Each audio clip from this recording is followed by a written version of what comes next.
अभी हम कार्यक्रम में आगे बढ़ाएंगे। इन लोगों के और आपके बारे में भी बताना है तो 1 साल भी समय कमी लगता है, इतना बड़े लोग हैं। आपका सादर स्वागत करते हुए अभी मैं गोपाल कृष्ण मूर्ति स्टेट बैंक उनका आमंत्रण करता हूँ कुछ बात आप अपना सामने रखने के लिए। मेरा नाम गोपाल कृष्ण मूर्ति है। ये बहुत बड़ी सौभाग्य की बात है। पहले मैं फ़ौज में था, जय जवान। अभी फार्मर को इनडायरेक्टली सपोर्ट कर रहा हूँ, जय किसान। ये काफ़ी कम लोगों को मिलता है चांस, वो मुझे मिला है, उसके लिए मैं बहुत आभारी हूँ। मैं फ़िलहाल, आप सभी हिंदी समझते हैं ना? मेरे ख्याल से सारे लोग नॉर्थ इंडिया से आए। मैं स्टेट बैंक ऑफ इंडिया में, भारतीय स्टेट बैंक में काम कर रहा हूँ। मेरा रोल क्या है? मैं फूड प्रोसेसिंग इंडस्ट्री का लोन्स प्रोसेस करता हूँ, जो आपके लिए बहुत इम्पॉर्टेंट चीज़ है। ओनली फसल उगाना ही नहीं, जो उगाया वो हार्वेस्ट करने के बाद उसको क्या करना है, कहाँ लेके जाके बेचना है।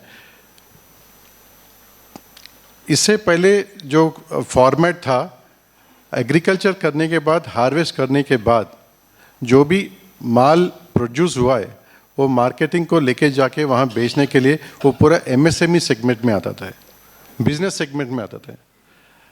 अभी गवर्नमेंट का पॉलिसी क्या है? जहाँ से हार्वेस्टिंग हुआ है वहाँ से लेकर कंज्यूमर का प्लेट में खाने तक एंटायर वैल्यू चेन जो भी कार्यक्रम है, ये सारे एग्रीकल्चर सेगमेंट में आए। तो ये सारे एग्रीकल्चर सेगमेंट के में आने के नाते आपको ब्याज का रेट कम मिलेगा, सिक्योरिटी, कोलैटरल सिक्योरिटी बैंक को देने के लिए कम रिक्वायरमेंट है। कुछ जगह में सिक्योरिटी नहीं चाहिए, वो मैं बताऊंगा आगे चल के। इतने सहूलत है बैंक्स के द्वारा, नाबार्ड के द्वारा फार्मर्स के लिए। बस आपको समझना चाहिए कि कैसे उसका हम लोग फ़ायदा उठाएं, वो मैं आपको समझाऊंगा। इतने साल में जो फार्मर का लोन लेना बैंक में ओनली रेस्ट्रिक्ट कहाँ तक था? क्रॉप लोन लेने तक का ही उनका लोन का रिक्वायरमेंट था, 2 लाख या 3 लाख क्रॉप लोन लेने के लिए। 1 एकड़ के लिए 40,000 या 50,000। अभी गवर्नमेंट चाहता है कि फार्मर को एंटरप्रेनर के दर्जे में देखना है, उनको भी कमर्शियल क्रॉप्स उगाने के लिए उनका मार्केटिंग करना है और फार्मर से फार्मर एंटरप्रेनर बनाने का दर्जा देने के लिए गवर्नमेंट ने बहुत अच्छा स्कीम्स बनाए।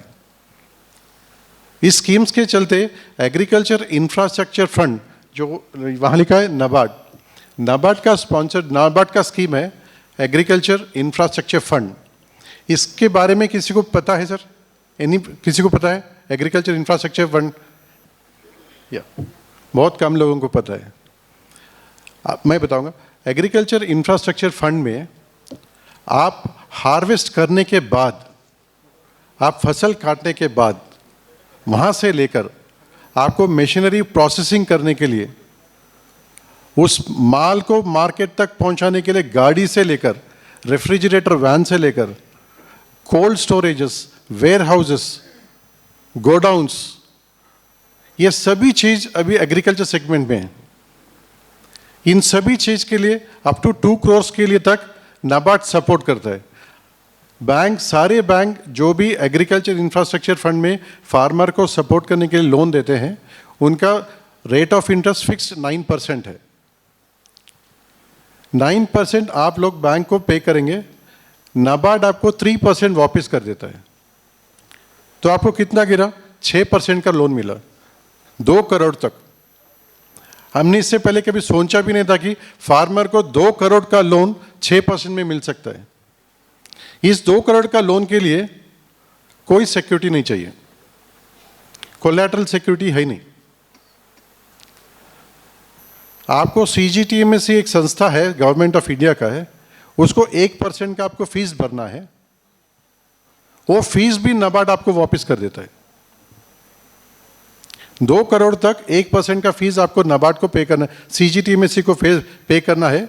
जो CGTMSE क्या होता है? वो एक संस्था है, सेंट्रल गवर्नमेंट का है, जो कोलैटरल सिक्योरिटी देने के उनके पास कुछ ज़मीन नहीं है या जायदाद नहीं है जो बैंक को ऑफर करने के लिए। CGTMSE बैंक और फार्मर के बीच में खड़ा रहता है, वो सिक्योरिटी देगा ऑन बिहाफ ऑफ फार्मर के बदले सेंट्रल गवर्नमेंट का CGTMSE संस्था बैंक को सिक्योरिटी देगा, इनका 2 करोड़ के लिए लोन के लिए हम गारंटी है। उसके लिए आपको 1% का फीस उसको भरना है। 2 करोड़ में 1%, 2 लाख रुपए, वो 2 लाख भी नाबार्ड वापस कर देता है आपको। तो 2 करोड़ तक कोई सिक्योरिटी की जरूरत नहीं है। रेट ऑफ इंटरेस्ट आपको 6% गिरेगा। ये दोनों फैसिलिटीज, ये फीस का वापस करना है और 3% का इंटरेस्ट रेट वापस करना है, वो 7 साल तक चलता है। अगर आज आपने लोन लिया है, नेक्स्ट 7 ईयर्स के लिए आपको ये दोनों फैसिलिटी नाबार्ड प्रोवाइड करता है। तो ये बहुत बड़ी सुविधा है सभी फार्मर्स के लिए। आपको बस इतना आपको आइडेंटिफाई करना है, आपको सोचना है कि आपको क्या करना है। आपको मशीनरी खरीदना है, प्रोसेसिंग के लिए मशीनरी खरीदना है, या आपके गांव में बहुत सारे गन्ना, suppose sugar cane harvesting machines है, काफ़ी सारे शुगर केन, नॉर्थ इंडिया में बहुत सारे शुगर केन है, पंजाब सब जगह शुगर केन बहुत ज़्यादा है। शुगर केन कट करने के लिए, फिर उसको इनफील्डर में डालने के लिए, शुगर फैक्ट्री तक पहुंचाने के लिए जो हार्वेस्टर मशीन है, वो एक मशीन का 1 करोड़ 20 करोड़, 1.2 करोड़ का है, 1 करोड़ 20 लाख तक आता है। उसमें आपका मार्जिन सिर्फ 10% है। करिए एक बार सॉरी या एग्रीकल्चर इंफ्रास्ट्रक्चर फंड में एक और बेनिफिट है, सब एवी राव साहब ने याद दिलाया, आपका margin is only 10%। 1 crore 20 lakh का लोन के लिए, प्रोजेक्ट कॉस्ट के लिए आपका रिक्वायरमेंट है 12 लाख, बाकी पूरा सिक्योरिटी फ्री 6% में बैंक देता है एग्रीकल्चर इंफ्रास्ट्रक्चर फंड स्कीम में। और उसका EMI भी 6% होने के नाते बहुत कम हो जाता है। आपका रीपेमेंट 7 साल का रीपेमेंट है, 7 साल में उसको चुकाना है। हमने हाल ही में इस फाइनेंशियल में गए साल अप्रैल से अभी तक संगारेड्डी के पास, हमारे पास हैदराबाद क्लोज बाई, हमें 3 शुगर फैक्ट्री है। 3 शुगर फैक्ट्री में किसान भाइयों को मैंने खुद 24 हार्वेस्टर्स दिए, 24 हार्वेस्टर्स, एक 1 करोड़ 10 लाख 1 करोड़ 20 लाख के बीच में है, जिसमें हार्वेस्टर भी रहता है, 2 ट्रैक्टर भी रहते हैं, इनफील्डर भी रहता है, मशीन में कट करता है, ऑटोमेटिक इतना इतना पीस कट करके पैक करके ट्रैक्टर में डाल देता है। ये बहुत अच्छा मशीनरी है। दिस ऑल, ये मशीनरी, एक मैं उदाहरण के लिए उन्हें हार्वेस्टर बताया। एग्रीकल्चर में प्रोसेसिंग के लिए काफ़ी सारे न्यू टेक्नोलॉजी मशीनरीज आ गए हैं। आप आइडेंटिफाई करिए, आप जो भी काम कर रहे हैं, वॉट एवर आपका प्रोसेसिंग में है, उस प्रोसेसिंग में कौन सा मशीनरी आपको आएगा। फैसिलिटी गवर्नमेंट का लोन ये है, एग्रीकल्चर इंफ्रास्ट्रक्चर फंड। इस फंड के चलते आप लोन ले सकते हैं। इसका अप्लाई करना भी बहुत आसान है। नाबार्ड का पोर्टल में AIF पोर्टल है, वहाँ जाके आपका एक DPR जो भी आपको खरीदना है उसका कोटेशन अपलोड करना है, एक 1 वीक 10 डेज में अप्रूव हो जाता है। एग्रीकल्चर इंफ्रास्ट्रक्चर फंड नाबार्ड का है, AIF, गूगल में मारिए AIF पोर्टल आ जाता है। उसमें भी काफ़ी बहुत आसान तरीका है उसमें आपको अप्लाई करने के लिए। आपको एक DPR प्रोजेक्ट रिपोर्ट, जो भी मशीन आप खरीदना चाहते हैं उसका कोटेशंस, उसका टेक्नोलॉजी क्या है, आपका background, Aadhaar card, PAN card, normal things जो भी हमने करते हैं वो सब आपको अपलोड करना है। एक 1 वीक 10 डेज में आपको अप्रूव हो जाता है। बस आपको ये बताना है कि आप किस बैंक से लोन लेना चाहते हैं। ये agriculture infrastructure fund across country सारे बैंक में है, not only state bank of India. आपके पास में कोई भी बैंक होने दो, आप वहाँ उस बैंक का नाम, उस बैंक का ब्रांच का कोड नंबर रहता है, वो आपको उस पोर्टल में फिट करना है। जैसे वो अप्रूव हो जाएगा, वो आपका रिक्वेस्ट उस बैंक को पहुंचा दिया जाएगा नाबार्ड और ब्रांच को। और जब बिफोर आप लोग जाने से पहले उनके पास इंफॉर्मेशन रहता है उनके हेड ऑफिस में, that mister so and so इस मशीन के लिए या ये काम करने के लिए ये लोन अप्लाई किया है। इसका प्रोसेसिंग भी बहुत आसान है, बहुत सरल है। 1 वीक 10 डेज में आपका लोन भी सैंक्शन हो जाता है। बस आपको ये आइडेंटिफाई करना कि जो आप हार्वेस्ट करना चाहते हैं, प्रोसेसिंग में कौन सा मशीनरी आपको खरीदना है, कौन सा गाड़ी खरीदना है। ट्रांसपोर्टेशन में आपको सपोज कोल्ड स्टोरेज का वैन चाहिए, वैन भी इसमें कंट्रोल रहता है। एग्रीकल्चर इंफ्रास्ट्रक्चर में लगभग 300 आइटम है वहाँ पे। आपको वहाँ लिस्ट भी लगा हुआ है एक्टिविटीज़ उसी पोर्टल में। उस पोर्टल में एक्टिविटी में आपको चूज़ कर सकते हैं। मैं काफ़ी सारे भाइयों को अभी बात करते सुना है, सबको हार्वेस्टिंग करना, एग्रीकल्चर में फार्मर्स है, मगर उसमें कहाँ रिटर्न्स ज़्यादा आते हैं ये किसी को नहीं पता है। आपको एक एग्जाम्पल के लिए एग्रीकल्चर इंफ्रास्ट्रक्चर फंड पोर्टल में जाके वहाँ एक्टिविटी सर्च करिए। अब 300-400 एक्टिविटी है, उसमें से आप चूज़ कर सकते हैं जो एक्टिविटी आपको सूटेबल है, उस एक्टिविटी आपको चूज़ करिए। उस एक्टिविटी के द्वारा आप जो मशीनरी है उस मशीनरी आपको फसल को काम आता है। आप फसल काटने के बाद आप ग्रेडिंग कर सकते हैं, सॉर्टिंग कर सकते हैं, पैकिंग भी इसमें है। पैकिंग जो करते हैं वो भी एग्रीकल्चर में है अभी। एनीथिंग जो भी हार्वेस्ट होता है उसका जो भी वैल्यू एडिशन रहता है, आपने फार्मर से माल खरीदा है उसको ग्रेडिंग करके नेक्स्ट लेवल पे पहुंचा दिया, आप वहाँ एग्रीकल्चर इंफ्रास्ट्रक्चर में वो ग्रेडिंग करने का मशीनरी आप एग्रीकल्चर इंफ्रास्ट्रक्चर फंड में ले सकते हैं। आपने आगे बढ़ाया सॉर्टिंग में, दूसरा किसी को बेच दिया, उसने कुछ वैल्यू एडिशन किया, उसको पॉलिशिंग किया, वो भी एग्रीकल्चर इंफ्रास्ट्रक्चर फंड में फिर लोन ले सकता है। पूरा value chain, entire value chain में 2 करोड़ का एग्रीकल्चर इंफ्रास्ट्रक्चर फंड में लोन ले सकते हैं सभी लोग। जब तक कंज्यूमर के प्लेट के अंदर जो खाना पक के आएगा ना, वहां तक एग्रीकल्चर सेगमेंट में है। तो आप देख सकते हैं आपका होरिजन इतना बड़ा है, आपका सिक्योरिटी नहीं है, यहाँ पे मार्जिन बहुत कम है, रीपेमेंट 10 साल का है, हार्वेस्टर के लिए सिर्फ 7 साल का, बाकी सब के लिए रीपेमेंट 10 साल का है। आपको 6 महीने से 22 महीने तक मॉनिटरी मिलता है, जहाँ आपको ओनली इंटरेस्ट भरना है, EMI भरने की, असल भरने की जरूरत भी नहीं है। आपका एक्टिविटी बेस्ड है। अगर कुछ सपोज गोडाउन कंस्ट्रक्शन के लिए ले रहे हैं, कंस्ट्रक्शन करने में टाइम लगता है, 1 साल लग जाता है, तो अब इस 1 साल के दौरान आपको सिर्फ इंटरेस्ट पे करना है, EMI पे करने की जरूरत नहीं है। आपका रीपेमेंट स्टार्ट होगा 1 साल के बाद। मैक्सिमम मॉरिटोरियम 24 मंथ्स है, 2 साल तक आप ओनली इंटरेस्ट पे कर सकते हैं अगर उतना लंबा बड़ा प्रोजेक्ट है तो। 2 करोड़ तक तो एग्रीकल्चर इंफ्रास्ट्रक्चर फंड कवर कर लेता है आपको। जनरली ऑल फार्मर्स जो नया स्टार्ट करना चाहते हैं, 2 करोड़ का लोन बहुत ज़्यादा हो जाता है। अगर आपको कुछ एंटरप्रेन्योर करके कुछ बड़ा इंडस्ट्री बनाना है तो हर एक बैंक का अलग अलग फॉर्मेट है, अलग अलग लोन स्कीम्स है। मैं SBI के होने के नाते मैं SBI का स्कीम बताऊंगा, agriculture food and enterprises loan. इसमें कोई लिमिट नहीं कि मिनिमम इतना लेना है, मैक्सिमम इतना लेना है, ऐसा कुछ नहीं। 1 लाख रुपए के ऊपर कुछ भी लोन ले सकते हैं। यहाँ आपको वर्किंग कैपिटल भी मिलेगा, टर्म लोन भी मिलेगा, मशीनरी खरीदने के लिए मिलेगा, आपको एक्सपोर्ट करना है बैंक गारंटी मिलेगा, लेटर ऑफ क्रेडिट मिलेगा, सारे फैसिलिटीज़ जो इससे पहले MSME जो बिजनेस लोन्स में मिलते थे अभी वो एग्रीकल्चर में मिल रहे हैं। बस आपको ये तय करना कि आपको करना क्या है, आपका एक्सपीरियंस किस में है, कौन सा एक्टिविटी आप करना चाहते हैं, ये आपको तय करना है। Bank is ready to support you. Coming next point, आप bank is ready to support you.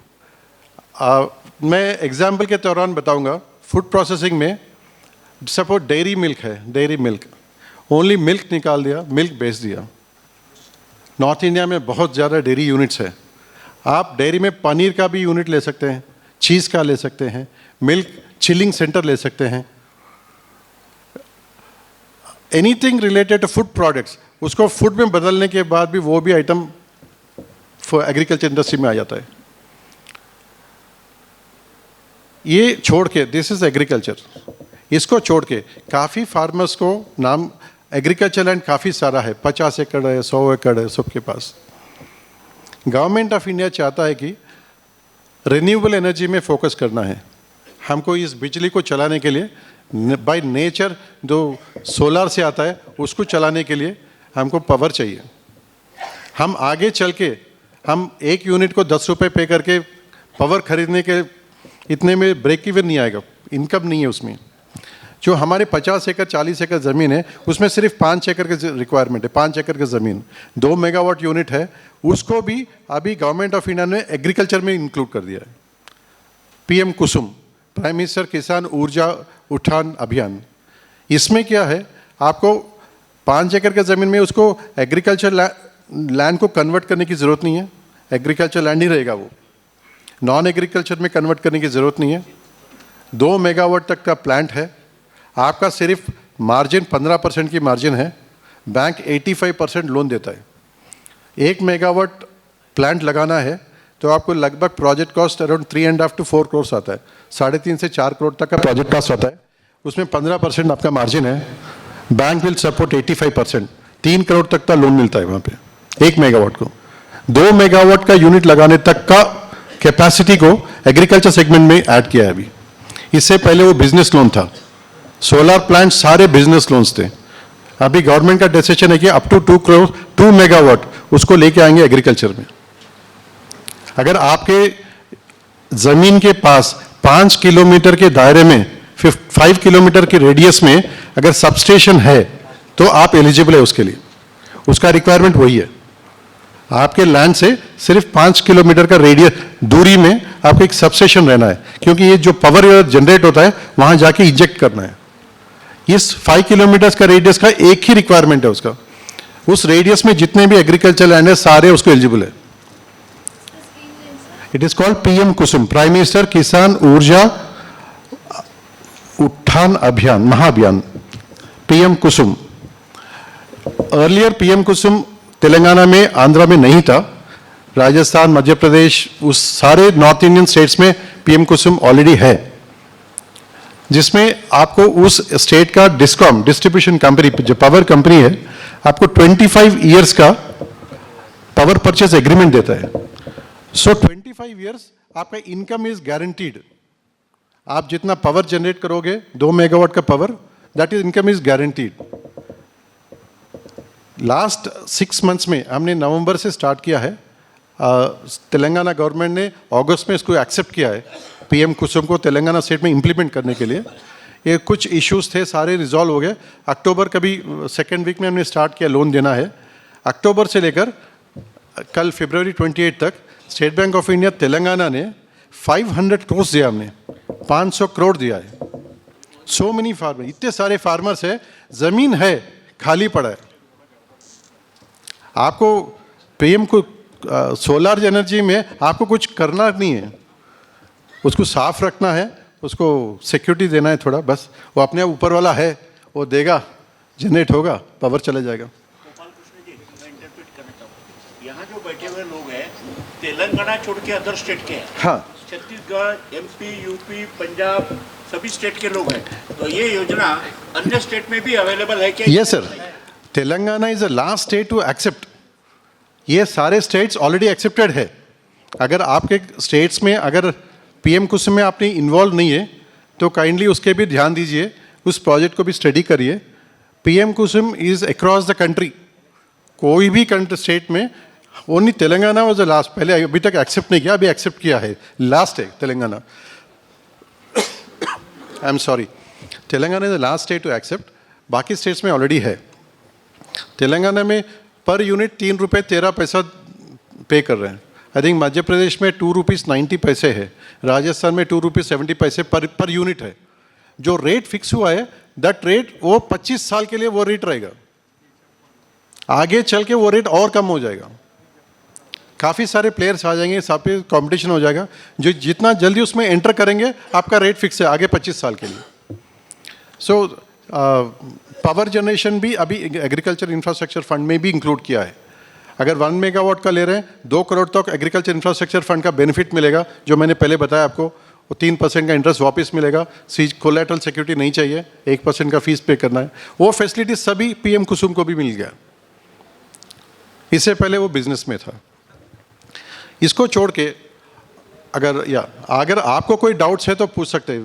मैं भाषण तो चलता रहेगा। अगर आपको ऑलरेडी आप लोग फार्मर्स है, एस्टैब्लिश फार्मर्स है, अगर आपको कोई डाउट्स है तो यू कैन आस्क मी। जहाँ तक है I will able to solve. Please sir, please. Mic है?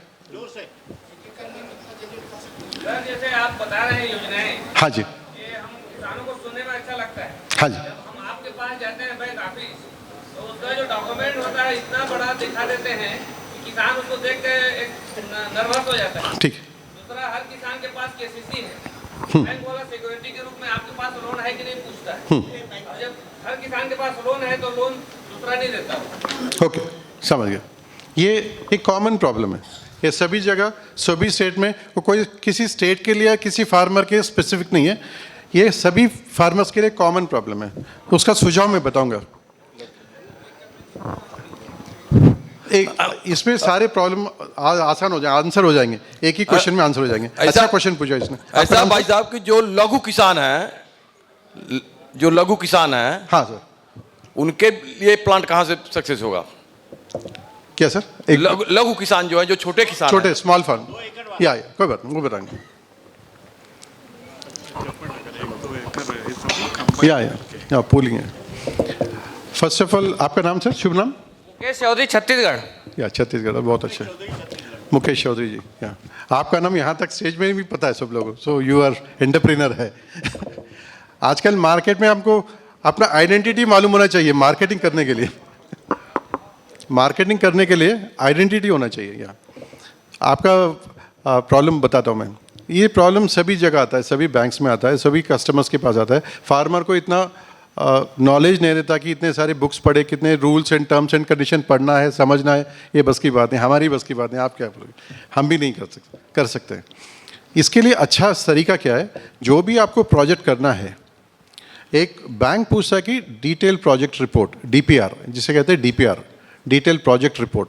कोई भी लोन 50 लाख से ऊपर जो भी आपको लोन लेना है, कोई भी प्रोजेक्ट आपको करना है, एक डीपीआर बनाना पड़ता है।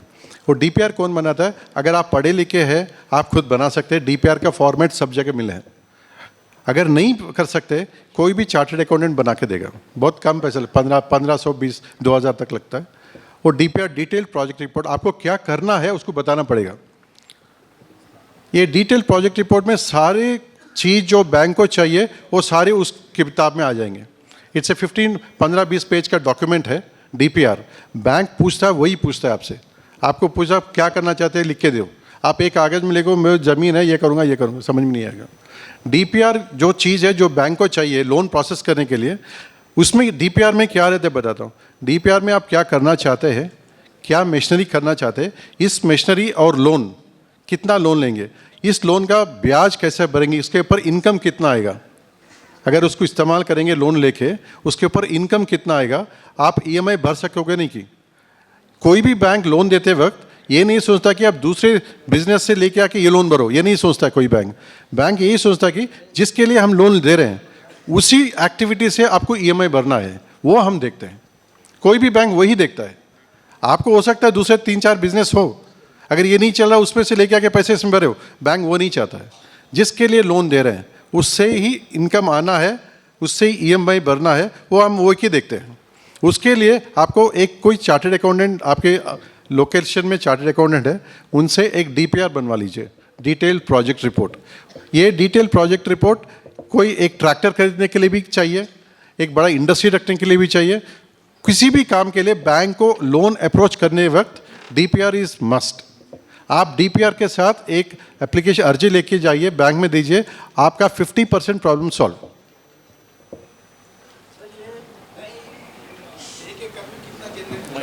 एक सोलर, हाँ,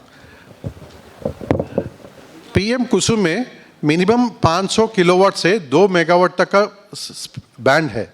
ये 500 किलोवाट से 2 मेगावाट, 500 किलोवाट टू 2 मेगावाट का जो बैंड है, ये पीएम कुसुम एग्री में आता है।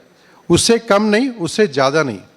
आप 10 मेगावाट जनरेट करेंगे तो नहीं आएगा, एग्रीकल्चर में नहीं आएगा, सिर्फ 2 मेगावाट तक ही आएगा। आधा मेगावाट जनरेट करने के लिए 1.5 एकड़ का ज़मीन चाहिए। अगर ज़मीन बिल्कुल साफ़ है, ऐसा है, कोई पत्थर वत्थर नहीं है, कोई मतलब एलिवेटेड लैंड है, सेम प्लेन लैंड है, वो 1-1.5 एकड़ में हो जाता है। आधा मेगावाट 500 किलोवाट। 2 मेगावाट रखने के लिए मिनिमम 5 एकर्स लैंड चाहिए, वो भी लैंड प्लेन होना चाहिए। और सेकेंड वेरी इंपॉर्टेंट, आपके ज़मीन का मैक्सिमम 5 किलोमीटर्स में सबस्टेशन रहना है। सर 2 मेगावाट को 5 एकड़। अभी टेक्नोलॉजी बढ़ गया है, अच्छा टेक्नोलॉजी आ गया, 4 एकड़ में भी हो जा रहा है। तो उससे पावर सेल, सोलर सेल का पावर ज़्यादा हो गया, 4 एकड़ में भी हो जाता है। ये सर बताइए। सर जिनकी ज़मीन हाईवे पर है और वो जैसे आजकल शादी के लिए बैंक्वेट हॉल बना रहे बड़े बड़े, क्या उसके लिए भी लोन है? आप कोई प्रोजेक्ट है इसमें? समझा नहीं था, एक और ये फार्म हाउस, हाँ हाँ, जिसमें शादी ब्याह इस तरीके हाँ, की होती हैं। समझ गया। फार्म हाउस में ओनली फार्म है, फार्म हाउस में ओनली फार्म है, फार्मर नहीं है। ये बिजनेस लोन है, ये एग्रीकल्चर में नहीं आएगा सर। इसलिए वो फार्म हाउस गलत है, वो रिसोर्ट होना चाहिए। सर पीएम कुसुम में 2 करोड़ तक वही 6%। वहाँ कोई स्मॉल फार्मर के लिए पूछा है, स्मॉल फार्मर किसने पूछा है? हाँ, लघु फार्मर के लिए भी एग्रीकल्चर इंफ्रास्ट्रक्चर फंड 1 लाख से स्टार्ट होता है, 1 लाख से 2 करोड़ तक। आप 1 लाख का भी छोटा सा मिशनरी खरीदना चाहते हैं, वीडर खरीदना चाहते हैं, वीडर भी एग्रीकल्चर इंफ्रास्ट्रक्चर फंड में ले सकते हैं। ये ओनली 2 करोड़ तक लेने वाले की नहीं, it starts from 1 lakh, 1 lakh से 2 करोड़ तक सबको बेनिफिट्स वही है। आप डिसाइड करना क्या करना है। सर बोलिए। आजकल नए गुड़ भट्टी बन रही हैं जो 1.5 करोड़ में पड़ती हैं, वो मिल जाएंगी किसान को? बिल्कुल बिल्कुल। आजकल वो भाप से बनता है, यानी ईंधन नहीं लगता, वो छोटा उसी में तत्काल बढ़ता जाता है। मिलेगा उसमें, वो भी है उसमें। एक बगल से पेरो उसमें, दूसरी बगल छोटा, उसी में जाता है, गुड़ पक्का बन के आता है। मिलेगा सर उसमें एग्रीकल्चर इंफ्रास्ट्रक्चर। इसके लिए क्या, कौन से उस पर जाना पड़ेगा सर? कार का चार्जिंग स्टेशन आता है क्या इसमें? नहीं खेत रास्ते पर है? नहीं, चार्जिंग स्टेशन नहीं सर।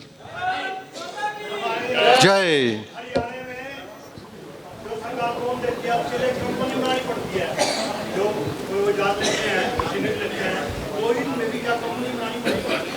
कौन सा, सोलार के लिए और नॉर्मल के लिए सर? अच्छा क्या, अच्छा एग्रीकल्चर इंफ्रास्ट्रक्चर फंड में लोन लेने के लिए उसको जो आप पूछे ना उसको बोलते कॉन्स्टिट्यूशन, कॉन्स्टिट्यूशन कहते हैं उसे। वो प्रोपरेटर है, पार्टनरशिप है, कंपनी है, प्राइवेट लिमिटेड कंपनी है, ऐसा पूछे ना। एग्रीकल्चर इंफ्रास्ट्रक्चर में वो फार्मर होना चाहिए, इंडिविजुअल होना चाहिए। अगर कंपनी को भी मिलता है एग्रीकल्चर इंफ्रास्ट्रक्चर फंड में, फार्मर को भी मिलता है, फैसिलिटी सेम है। आप इंडिविजुअल फार्मर है, एक हार्वेस्टर खरीदना चाहते हैं, आप वो हार्वेस्टर के लिए कंपनी बनाने की जरूरत नहीं है, आपके नाम पे मिलेगा। 2 मेगावाट के लिए राइट अभी प्रेजेंट मार्केट ट्रेंड में 7.5 करोड़ होगा सर, 7.5 करोड़ तक चलेगा। उसमें आपको 15% का मार्जिन है, बाकी 85% लोन तक, 6 करोड़ तक लोन मिल जाता है उसमें, 6 करोड़ तक मिल जाता है लोन। लावनी पट्टा नहीं चलेगा सर। एग्रीकल्चर इंफ्रास्ट्रक्चर फंड में गवर्नमेंट असाइंड लैंड नहीं चलता है, बिकॉज एग्रीकल्चर इंफ्रा ये पीएम कुसुम में जहां हम लोग सोलर यूनिट लगा रहे हैं ना, उस जमीन को बैंक को मॉर्गेज करना है। लावनी पट्टा मतलब assigned land, government land, government ने आपको यूज करने के लिए दिया है। उस लैंड आपको आप तेलंगाना से, तेलंगाना में भू भारती एक पोर्टल है, गवर्नमेंट का पोर्टल है, जहां सभी का रेवेन्यू रिकॉर्ड्स अवेलेबल है। ये जो गवर्नमेंट का असाइंड लैंड, लावनी पट्टा कहते हैं यहाँ पे, वो असाइंड लैंड का रिकॉर्ड वहाँ नहीं रहता है। जो रिकॉर्ड सर्वे नंबर भू भारती पोर्टल में अवेलेबल है, वो सारे लैंड मॉर्गेज के लिए एलिजिबल है। सो असाइंड लैंड नहीं होगा। सर एक जानकारी चाहूँगा प्लीज़। Yes sir. देखिए, खास तौर से एग्रीकल्चर में प्रोडक्शन, प्रोसेसिंग और मार्केटिंग, ये Yes, sir. 3 पार्ट हैं। Yes sir. तो 3 पार्ट में आपने मैक्सिमम जो लोन की अमाउंट बताई 2 करोड़, इसमें से काम नहीं होगा क्योंकि प्रोडक्शन में ही 2 करोड़ आ जाते हैं। नहीं। उसके बाद प्रोसेसिंग अलग हो गया, क्या? वेयर हाउस है, आपका कोल्ड स्टोरेज है, आपका प्रोसेसिंग यूनिट्स हैं, मार्केट का प्लेटफॉर्म है, तो उसकी कोई लिमिट 2 करोड़ है या और ज़्यादा भी है, क्या है? 2 करोड़ तक नाबार्ड का सपोर्ट है। आपको लोन 50 करोड़ तक मिलेगा, कुछ प्रोजेक्ट्स में 100 करोड़ तक मिलेगा। मतलब उसके मिनिमम बाद 1 लाख। उसके बाद 2 करोड़ के बाद वो 3% का बेनिफिट खत्म हो जाएगा। बेनिफिट खत्म। नाबार्ड का सपोर्ट मिलेगा 2 करोड़ तक, सिक्योरिटी नहीं है, आपको 3% का ब्याज वापस मिलेगा। ये दोनों मार्जिन 15% है, किसी में 10% है, एक्टिविटी बेस्ड है, किसी एक्टिविटी में थोड़ा ज़्यादा 5% ज़्यादा है, नहीं तो जनरली 10%। ये 2 करोड़ का नाबार्ड दे रहा है सपोर्ट। बाकी के लिए 2 करोड़ के ऊपर के जो लोग है लोन है, वो फिर 100 करोड़ तक लोन मिल सकता है आपको। वहाँ के लिए आपको कोलेटरल सिक्योरिटी देना पड़ेगा, वहाँ उसके लिए आ रहा हूँ मैं। नेक्स्ट पॉइंट वही है। ठीक, मैं थैंक बता इंटरेस्ट बताता हूँ। 2 करोड़ तक 9% हम लोग चार्ज करते हैं, नाबार्ड 3% आपको वापस करता है, हर एक 3 महीने में आपको वापस करता है। ये 7 ईयर्स का पीरियड है। हमने 2 करोड़ फुल लोन जो लिया है, उनके लिए हमने कैलकुलेट किया, रफली आपको 22 to 23 लाख रुपीस 22 से 23 लाख रुपए आपको 7 साल में ब्याज के दौरान वापस मिलेगा आपको, सर 3% का एवरी 3 मंथ्स में एक बार वापस आता है। श्रीमान जी, सर मैं राजस्थान से हूँ ओ बढ़िया। और मैंने डीपीआर, जैसे आप बोल रहे थे, डीपीआर बनवा के बैंक कर्मचारी को, मैनेजर साहब को दे।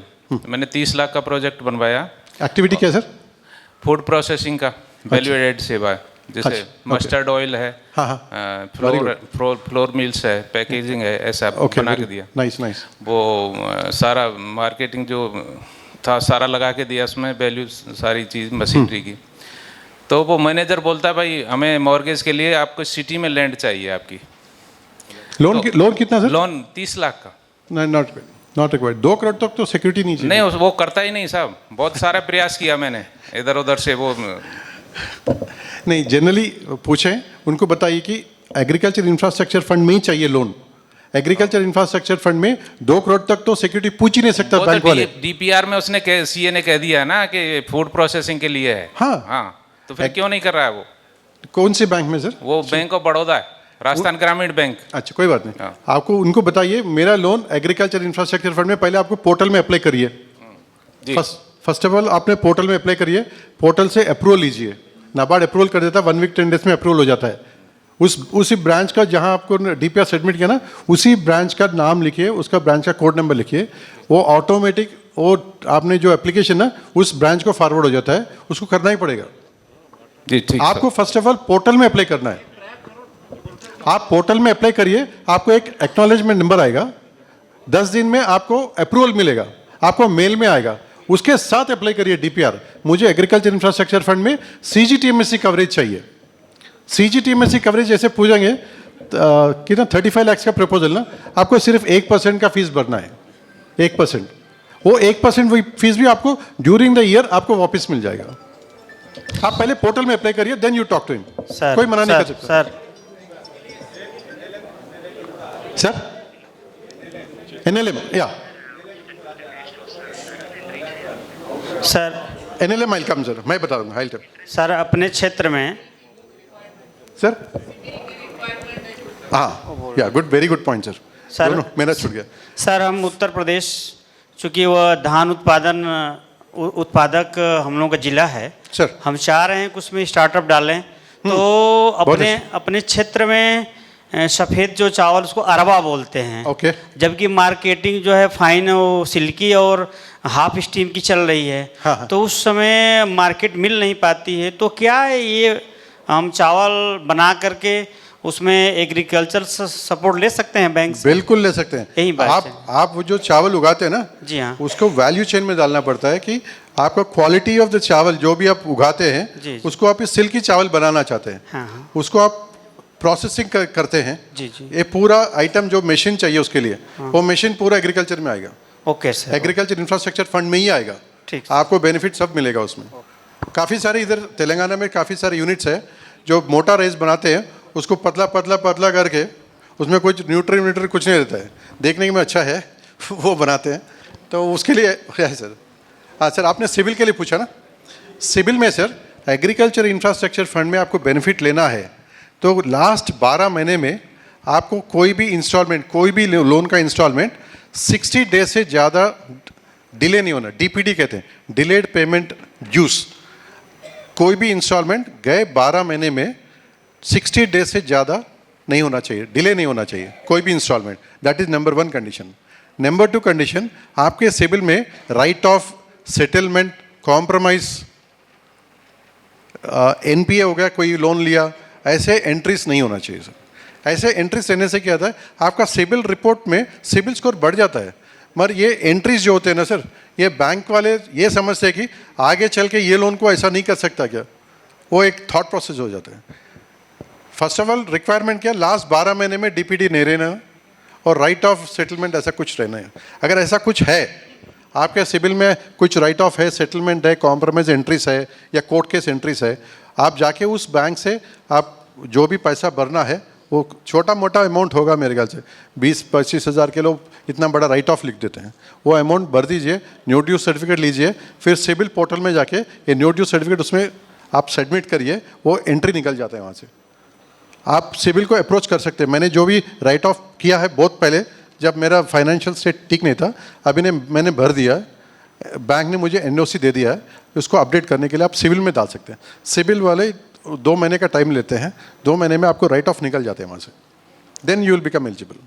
मगर ये देखना कि लास्ट 12 मंथ्स में आपका 60 डेज से ज़्यादा डीपीडी नहीं रहना चाहिए। डिलेड पेमेंट ऑफ कोई भी इंस्टॉलमेंट, हाउसिंग लोन है तो कार लोन, व्हीकल लोन, कोई भी लोन, 60 डेज मैक्सिमम। 60 डेज से ज़्यादा हो गया तो यू कैन नॉट डू। एक साल के लिए आप निकल जाते हैं AF पोर्टल में से। My time is over sir. हाँ कुछ any time sir, 5 minutes. NLM एक 1 स्कीम आई कवर।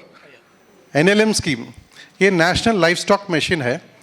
इसमें sheep, goat, dairy and piggery, ये तीनों एक्टिविटीज़ NLM स्कीम में है सर। ओके ठीक, NLM स्कीम में है इस सर। सर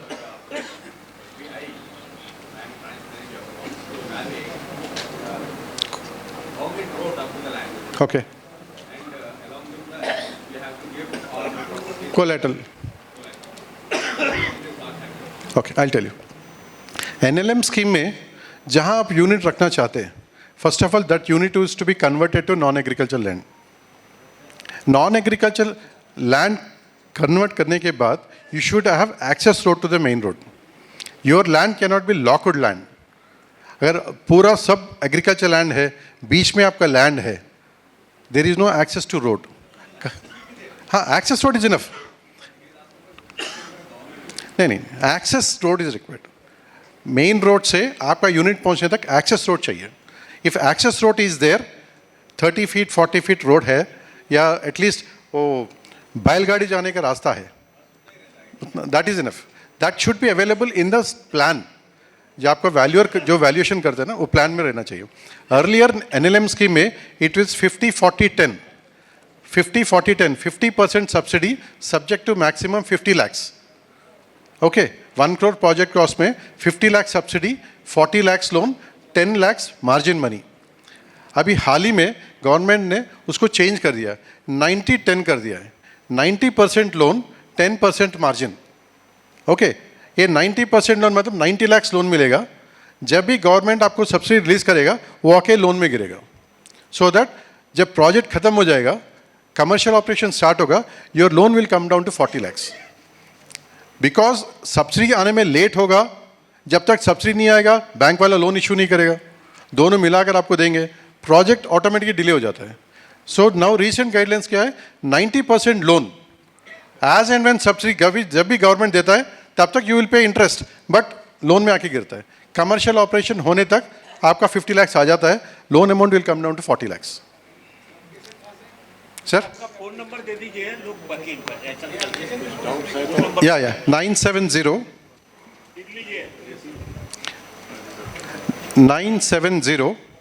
4800 00 499 0 480 499 970 480 499। ठीक बोला ना? 970-4800-499। మరిన్ని అప్డేట్స్ కోసం బ్యాక్ టు రూట్స్ యూట్యూబ్ ఛానల్ని సబ్స్క్రైబ్ చేసుకోండి.